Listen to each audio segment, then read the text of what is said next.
मित्रांनो, काल होता रविवार आणि काल आपल्या ह्या पारसबागेत गेलो मी हे टरबूज तोडण्यासाठी. आणि बाजूला पाहिलं तर बाजूला ऑटोमॅटिक हे मुंगाचे झाडं आलेले होते बघा. मुंगाच्या शेंगा लागलेल्या, वरतून मुंग पडलेले असतील तर त्याच्यामुळे शेंगा लागलेल्या होत्या मुंगाच्या इथे. मग तनय म्हणे बाबा मी टरबूज तोडतो. मग बाबा हा आला तनय टरबूज तोडायला. तर मग यांनी हे टरबूज तोडलं आणि टरबूज खूप मोठं होतं, 2.5-3 किलोचं टरबूज होतं हे. मग यांनी हे टरबूज गच्चीवर घेऊन आला आणि पहिलेच त्यांनी मिठाचं पाणी भरून ठेवलेलं होतं बकेटमध्ये. तर ह्या पाण्याने हे टरबूज असं स्वच्छ धुवून घेत होता तो.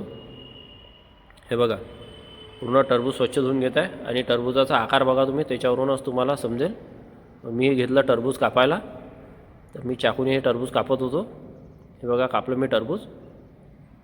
तर ही अशी टरबूजाची एक चीर मी अशी बाहेर काढली.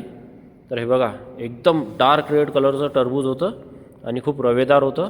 विदाऊट केमिकलचं बघा कलर किती मस्त आलेला आहे टरबूजला. आणि मी खाऊन पण बघितलं तर खूप गोड होतं टरबूज. तर तुम्हाला हा व्हिडिओ कसा वाटला आम्हाला कमेंट करून सांगा. आणि हे टरबूज आपण लावलेलं नव्हतं, ऑटोमॅटिक आलेलं होतं टरबूज.